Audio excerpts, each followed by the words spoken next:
할렐루야. 오늘도 예수님의 은혜가 여러분과 함께 하기를 간절히 바랍니다. 오늘 말씀은 요한복음 5장 43절에서 44절입니다. 나는 내 아버지의 이름으로 왔음에 너희가 영접하지 아니하나 만일 다른 사람이 자기 이름으로 오면 영접하리라. 너희가 서로 영광을 취하고 유일하신 하나님께로부터 오는 영광은 구하지 아니하니 어찌 나를 믿을 수 있느냐. 오늘 말씀은 유대인들이 왜 예수님을 믿지 않았는지에 대해서 계속되는 예수님의 말씀입니다. 왜 유대인들이 예수님을 믿지 않았냐면 바로 예수님이 하나님 아버지의 이름으로 왔기 때문입니다. 예수님은 하나님이 자신의 아버지라고 말하고 내 아버지가 나를 보내셨다고 말씀하셨습니다. 그러니까 유대인들은 예수가 하나님의 아들이며 하나님이 예수의 아버지라고 하는 말에 대해서 예수가 하나님의 이름을 더럽혔다고 생각한 것입니다. 어떻게 일개 인간이 하나님을 자기 아버지라고 부를 수 있는가?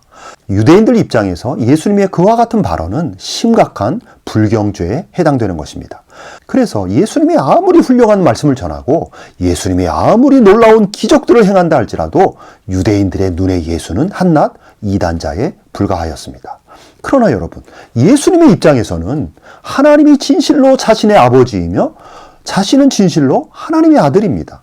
하나님과 예수님은 분명 아버지와 아들의 관계입니다. 그것은 삼위일체 세계에서 너무나 당연한 삼위일체 하나님의 관계입니다. 하나님 아버지와 아들과 성령의 관계에서 모든 우주와 만물이 창조되었습니다. 즉 하나님 아버지와 아들 예수님은 인간이 창조되기 전부터 영원 전에 계셨던 창조주이시며 인간의 주인이십니다. 그러므로 예수님이 사람의 몸으로 이 세상에 오셔서 하나님을 아버지라 부르며 자신은 아버지가 보내서 왔다고 말씀하시는 것은 너무나 당연한 말씀을 하시는 것입니다. 그러나 유대인들과 이 세상의 인간들은 예수 당신이 말에 엄청난 권세가 있고 기적을 행하는 능력이 있다 할지라도 당신은 넘어서는 안 될 선을 넘었다는 것입니다. 당신이 아무리 뛰어난 능력이 있다 할지라도 자신을 신의 위치에서 말하는 것은 진실로 하나님의 영광을 탈취하는 것이며 하나님의 이름을 망령되이 일컫는 것이라고 예수님을 정죄하였습니다.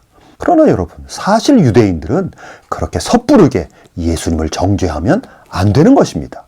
예수의 말들이 인간의 이성으로 받아들이기 어려운 말이라 할지라도 무조건 예수의 말을 거부하고 배척하는 것이 아니라 예수님의 말의 신빙성을 면밀하게 조사하고 검토하고 그래도 미심쩍은 것이 있다면 그 후에 가서 판단을 해도 늦지 않습니다.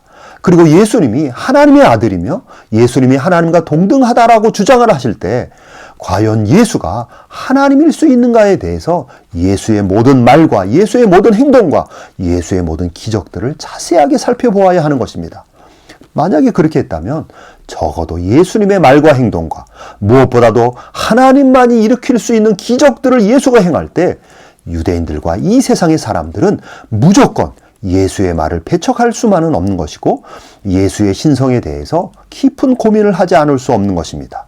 그래서 유대인의 사내들인 공의회의 한 사람인 니고데모는 예수의 말과 행동을 자세히 조사해 보지도 않고 어떻게 예수를 정죄하고 단죄할 수 있는가라고 예수를 예단하고 정죄하려는 사내들인 공의회 회원들을 향하여 발언을 했던 것입니다. 그러나 대다수의 유대교 종교 지도자들은 예수를 용납할 수 없었고 예수를 정죄하고 예수를 죽어마땅한 이단자로 단죄하였습니다. 그러나 여러분, 오늘 성경에서 예수님의 그 다음 말씀이 뭐냐면 만약 다른 사람이 자기 이름을 앞세워서 사람들에게 나타났다면 분명 유대인들과 이 세상 사람들은 그 사람을 영접했을 것이라는 것입니다.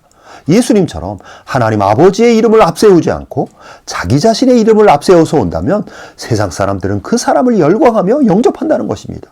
예를 들어서 어떤 큰 능력을 가지고 보통 사람이 할 수 없는 일을 행하면서 강력한 카리스마로 사람들을 리더해가는 사람이 자신의 능력과 자신의 이름을 앞세워서 나를 따르라고 한다면 사람들은 분명히 그 사람에게 열광하며 그 사람을 따르고 그 사람을 영접했을 것입니다.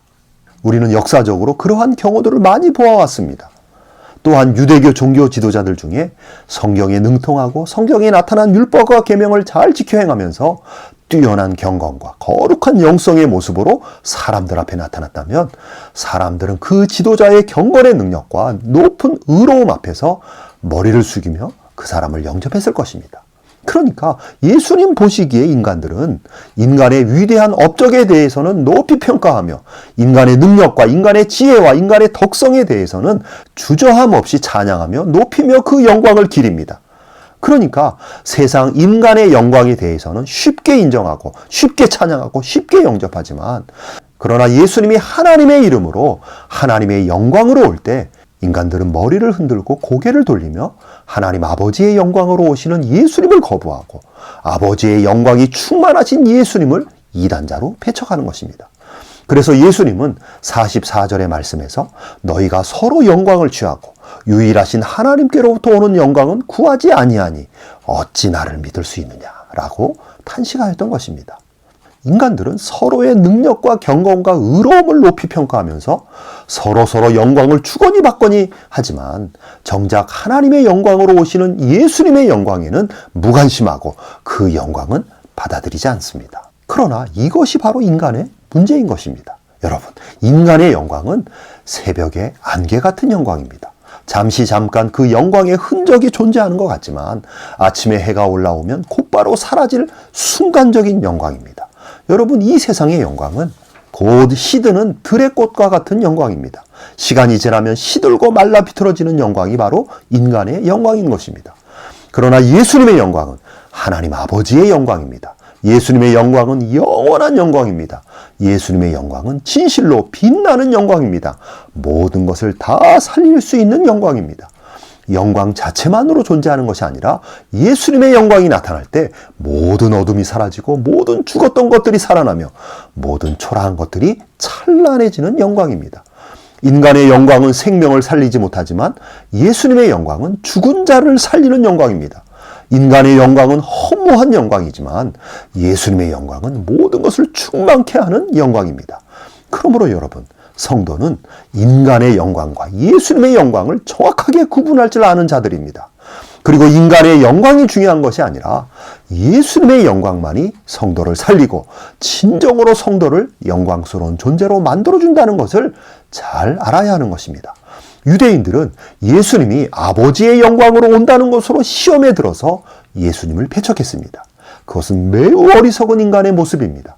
그러나 성도는 아버지의 영광으로 오시는 예수님을 진심으로 환영하는 자들입니다. 예수님이 하나님 아버지의 이름과 그 영광으로 오시는 것으로 인하여 더욱더 예수님을 인정하고 더욱더 예수님을 영접하고 예수님을 따르는 자들이 되어야 하는 것입니다. 예수님을 마음 중심에 영접하고 예수님을 진심으로 따르는 성도들에게 반드시 예수님의 영광이 그 성도에게 부어지는 것입니다. 이 세상에서 진정한 영광을 가지신 분은 오직 예수님뿐입니다. 예수님의 영광만이 성도를 영광스럽게 만들어주는 영광입니다. 그러므로 여러분의 인생이 진정으로 영광스러운 인생이 되고자 한다면 바로 예수님의 영광을 구하고 예수님의 영광을 추구해야 합니다. 그러면 반드시 예수님의 영광의 빛이 여러분과 여러분의 인생에 강하게 비출 것입니다. 그렇게 예수님의 영광으로 충만한 여러분이 되기를 간절히 바랍니다. 아멘.